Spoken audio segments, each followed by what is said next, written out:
లేటెస్ట్‌గా టీవీలలో కనిపిస్తున్న బ్రేకింగ్ న్యూస్ ఏంటి అంటే, విజయవాడ సిటీ సివిల్ కోర్టులో లిఫ్ట్ మొరాయించింది. లోపల న్యాయవాదులు ఇరుక్కుపోయారు.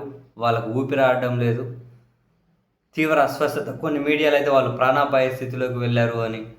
ఫైర్ సిబ్బంది వచ్చారు, రెస్క్యూ టీమ్ వచ్చారు. లోపల ఇరుక్కున్న లాయర్లకు ఆక్సిజన్ పంపిస్తున్నారు. వాళ్ళని బయటకు తీసుకొచ్చే ప్రయత్నం చేస్తున్నారు. గంటన్నర అయింది అని చెప్పి అది బ్రేకింగ్ న్యూస్. అంటే విజయవాడలోని సివిల్ కోర్టు కాంప్లెక్స్ లిఫ్ట్‌లో న్యాయవాదులకు చేదు అనుభవం ఎదురైంది. న్యాయవాదులు లిఫ్ట్‌లో వెళ్తున్న సమయంలో పవర్ కట్ అయిందట. దాంతో లిఫ్ట్ 8వ ఫ్లోర్‌లో ఆగిపోయింది. ఈ క్రమంలో న్యాయవాదులు గంటన్నర పాటు లిఫ్ట్‌లోనే ఇరుక్కుపోయారు.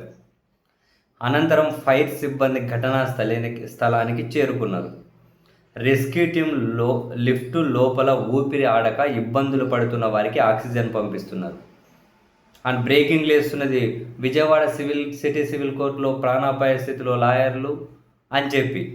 టక్కని మనకు అనిపించేది ఏంటి అంటే, ఈ వార్తలు చూడగానే పవర్ పోతే కనీసం బ్యాటరీ కూడా పనిచేయదా లేదా?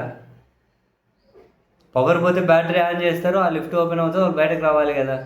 గంటన్నర నుంచి అట ఫైర్ టీం వచ్చారట, రెస్క్యూ టీం వచ్చి లోపలికి ఆక్సిజన్ పంపిస్తున్నట్ట. గంటన్నర నుంచి ఊపిరాడకి ఇబ్బంది పడుతున్నట్ట. నాకు ఇదేదో ఈ భలే గమ్మత్తుగా అనిపించింది న్యూస్. అంటే వేరే మార్గమే లేదు లిఫ్ట్ ఓపెన్ చేయడం. పవర్ లేకపోతే జనరేటర్లు ఏమై ఉంటాయి?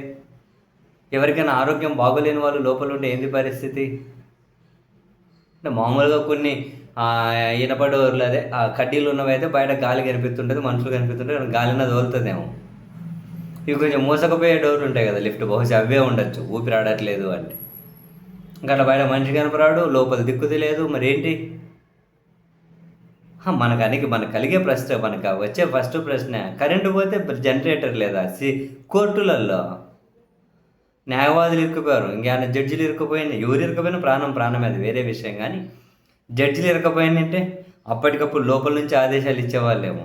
ఈ లిఫ్ట్ మెయింటెనెన్స్, ఇక్కడ దీనికి కారణమైన అధికారులు అందరినీ సస్పెండ్ చేయమని ప్రభుత్వానికి సిఫారసు చేసేవాళ్ళేమో నిజంగా.